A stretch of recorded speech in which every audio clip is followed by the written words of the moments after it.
नम्रता की ओर से प्यार भरा नमस्कार दोस्तों। आज मैं आप सबके लिए पहली बार जयशंकर प्रसाद जी द्वारा लिखित एक कहानी लेकर आई हूँ जिसका नाम है चूड़ी वाली। यदि आपको मेरा कथा वाचन और कहानियाँ पसंद आती हैं तो प्लीज़ मेरे इस चैनल को सब्सक्राइब कर लीजिए, लाइक कर दीजिए और कमेंट भी ज़रूर कीजिएगा कि आपको मेरा कथा वाचन कैसा लगता है। और हाँ, बेल आइकन दबाना बिल्कुल मत भूलिएगा, जिससे आपको मेरी नई नई कहानियों की नोटिफिकेशंस मिलती रहें। तो आइए सुने कहानी चूड़ी वाली। अभी तो पहना गई हो। बहू जी, बड़ी अच्छी चूड़ियां हैं, सीधे बम्बई से पार्सल मंगाया है। सरकार का हुक्म है, इसलिए नई चूड़ियां आते ही चली आती हूँ। तो जाओ, सरकार को ही पहनाओ, मैं नहीं पहनती। बहू जी ज़रा देख तो लीजिए, कहती मुस्कुराती हुई ढीठ चूड़ी वाली अपना बक्स खोलने लगी। वो 25 वर्ष की एक गोरी छरहरी स्त्री थी। उसकी कलाई सचमुच चूड़ी पहनाने के लिए ढली थी। पान से लाल पतले पतले होंठ 2-3 वक्रताओं में अपना रहस्य छिपाए हुए थे। उन्हें देखने का मन करता, देखने पर उन सलोने अधरों से कुछ बोलवाने को जी चाहता है, बोलने पर हंसाने की इच्छा होती है, और उस हंसी में शैशव का अल्हड़पन, यौवन की तरावट और प्रौढ़ की सी गंभीरता बिजली के समान लड़ जाती। बहू जी को उसकी हंसी बहुत बुरी लगती, पर जब पंजों में अच्छी चूड़ी चढ़ाकर संकट में फंसाकर वह हंसते हुए कहती, एक पान मिले बिना ये चूड़ी नहीं चढ़ती, तब बहू जी को क्रोध के साथ हंसी आ जाती और उसकी तरल हंसी की तरी लेने में तन्मय हो जाती। कुछ ही दिनों से ये चूड़ी वाली आने लगी है। कभी कभी बिना बुलाए ही चली आती और ऐसे ढंग फैलाती कि बिना सरकार के आए निपटारा ही ना होता।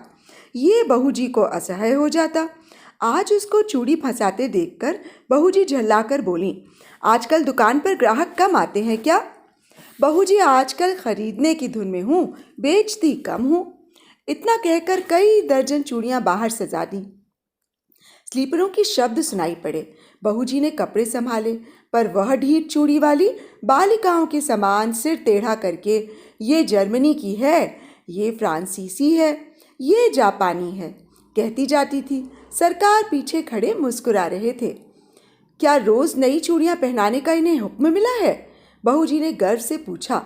सरकार ने कहा, पहनो तो बुरा क्या है? बुरा तो कुछ नहीं, चूड़ी चढ़ाते हुए कलाई दुखती होगी। चूड़ी वाली ने सिर नीचा किए कनखियों से देखते हुए कहा।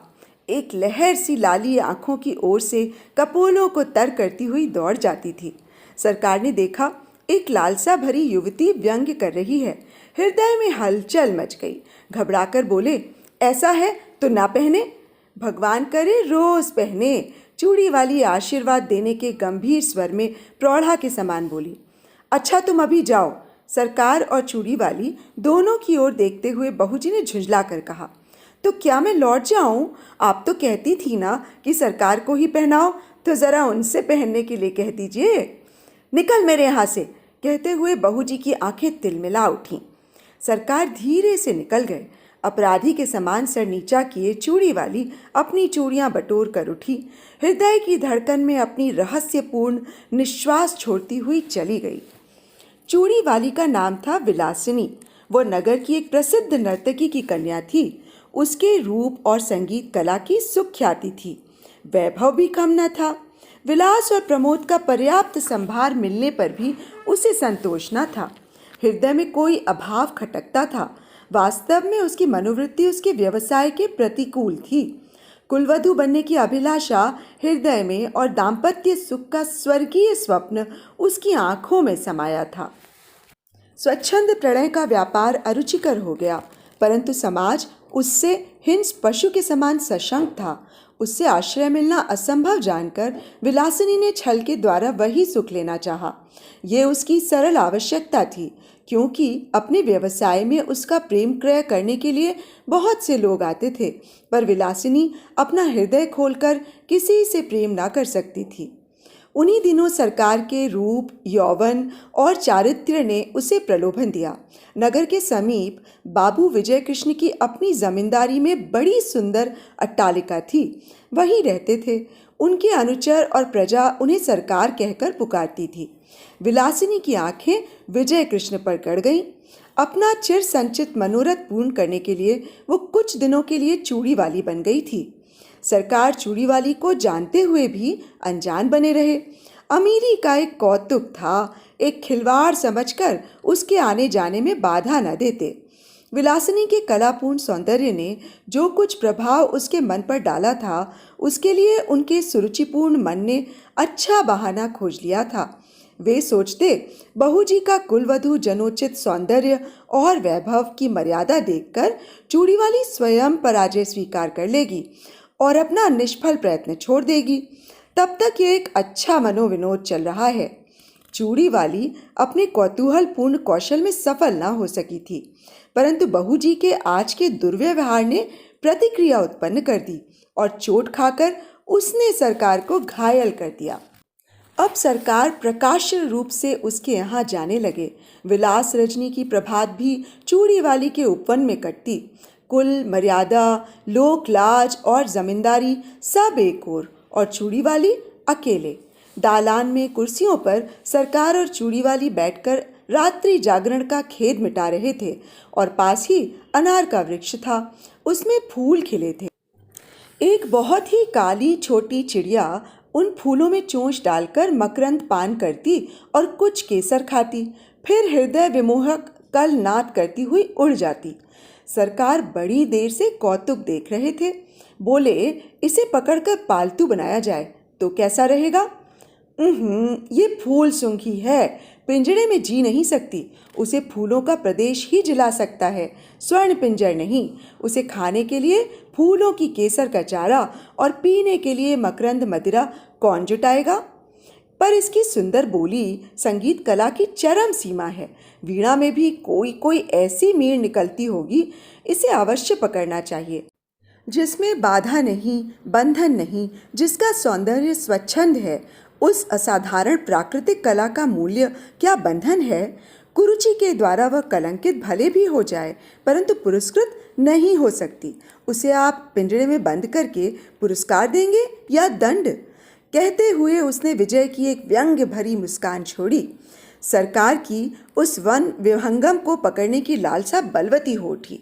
उन्होंने कहा, जाने भी दो, वो अच्छी कला नहीं जानती। प्रसंग बदल गया। नृत्य का साधारण विनोदक्रम चलता रहा। चूड़ी वाली अपने अभ्यास के अनुसार समझती कि यदि बहू जी की अपार प्रणय संपत्ति में से कुछ अंश मैं भी ले लेती हूँ तो हानि ही क्या है। परंतु बहू जी को अपने प्रणय के एकाधिपत्य पर पूर्ण विश्वास था। वह निष्क्रिय प्रतिरोध करने लगी। राज यक्षमा के भयानक आक्रमण से वो घुलने लगी और सरकार वन विहंगिनी विलासिनी को स्वायत्त करने में दत्तचित्त हुए। रोगी की शुश्रूषा व सेवा में कोई कमी न थी, परंतु एक बड़े मुकदमे में सरकार का उधर सर्व स्वांत हुआ, इधर बहू जी चल बसी। चूड़ी वाली ने समझा कि उसकी पूर्ण विजय हुई, पर बात कुछ दूसरी थी। विजय कृष्ण का वह एक विनोद था। जब सब कुछ चला गया तब विनोद लेकर क्या होगा? एक दिन चूड़ी वाली से छुट्टी मांगी। उसने कहा, कमी किस बात की है? मैं तुम्हारी ही हूँ और सब वैभव भी तुम्हारा है। विजय कृष्ण ने कहा, मैं वेश्या की दी हुई जीविका से पेट पालने में असमर्थ हूँ। चूड़ी वाली बिलखने लगी।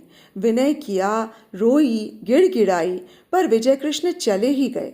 वो सोचने लगी कि अपना व्यवसाय और विजय की गृहस्थी बिगाड़कर जो सुख खरीदा था, आज उसका कोई मूल्य नहीं। मैं कुलवधू होने की उपयुक्त ही नहीं हूँ। क्या समाज के पास इसका कोई प्रतिकार नहीं? इतनी तपस्या और इतना स्वार्थ त्याग व्यर्थ है। परंतु विलासिनी यह न जानती थी कि स्त्री और पुरुष संबंधी समस्त अंतिम निर्णय करने में समाज कितना ही उदास क्यों न हो, दोनों पक्षों को सर्वथा संतुष्ट नहीं कर सका और न कर सकने की आशा है। ये रहस्य सृष्टि को उलझा रखने की कुंजी है। विलासिनी ने बहुत सोच समझकर अपनी जीवनचर्या बदल डाली। सरकार से मिली हुई जो कुछ संपत्ति थी उसे बेचकर पास ही के एक गांव में खेती करने के लिए भूमि लेकर आदर्श हिंदू गृहस्थ की सी तपस्या करने में अपना बिखरा हुआ मन उसने लगा दिया। उसके कच्चे मकान के पास एक विशाल वटवृक्ष और निर्मल जल का सरोवर था। वहीं बैठकर चूड़ी वाली ने पथिकों की सेवा करने का संकल्प लिया। थोड़े ही दिनों में अच्छी खेती होने लगी और अन्न से उसका घर भरा रहने लगा। भिखारियों को अन्न देकर उन्हें खिला देने में उसे अकथनीय सुख मिलता। धीरे धीरे दिन ढलने लगा। चूड़ी वाली को सहेली बनाने के लिए यौवन का तीसरा पहर करुणा और शांति को पकड़ लाया।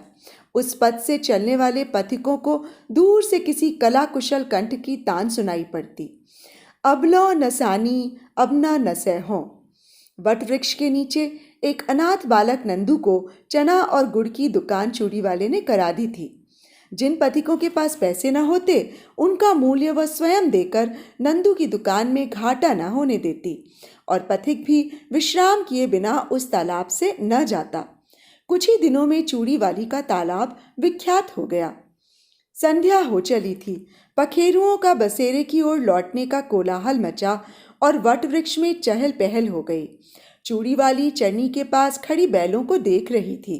दालान में दीपक जल रहा था। अंधकार उसके घर और मन में बलजोरी घुस रहा था। कोलाहल शून्य जीवन में भी चूड़ी वाली को शांति मिली ऐसा विश्वास नहीं होता था। पास ही उसकी पिंडुलियों से सिर रगड़ता हुआ कलुआ दुम हिला रहा था। सुखिया उसके घर में से कुछ खाने को ले आई थी, पर कलुआ उधर न देखकर अपनी स्वामिनी से स्नेह जता रहा था। चूड़ी वाली ने हंसते हुए कहा, चल तेरा दुलार हो चुका, जा खा तो ले। चूड़ी वाली ने मन में सोचा, कंगाल मनुष्य स्नेह के लिए क्यों भीख मांगता है? वो स्वयं नहीं करता, नहीं तो तृण वीरुत तथा पशु पक्षी भी तो स्नेह करने के लिए प्रस्तुत हैं। इतने में नंदू ने आकर कहा, माँ, एक बटोही बहुत थका हुआ अभी आया है। भूख के मारे वो जैसे शिथिल हो गया है। तूने क्यों नहीं दे दिया उसे कुछ खाने को? लेता ही नहीं, कहता है तू बड़ा गरीब लड़का है, तुझसे ना लूंगा। चूड़ी वाली वट वृक्ष की ओर चल पड़ी। अंधेरा हो गया था। पथिक जड़ का सहारा लेकर लेटा हुआ था। चूड़ी वाले ने हाथ जोड़कर कहा, महाराज, आप कुछ भोजन लीजिए। तुम कौन हो? पहले की एक वेश्या।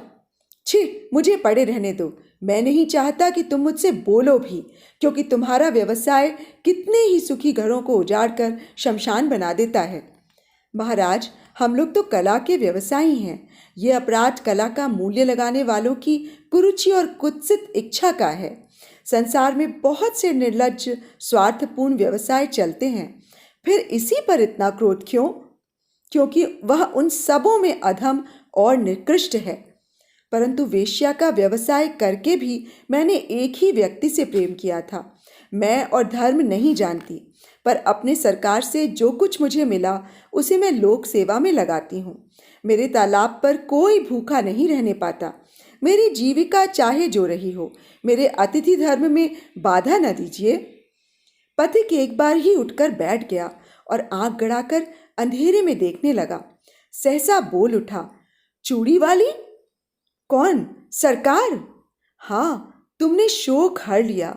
मेरे अपराधजनक तमाम त्याग में पुण्य का भी भाग था, ये मैं नहीं जानता था।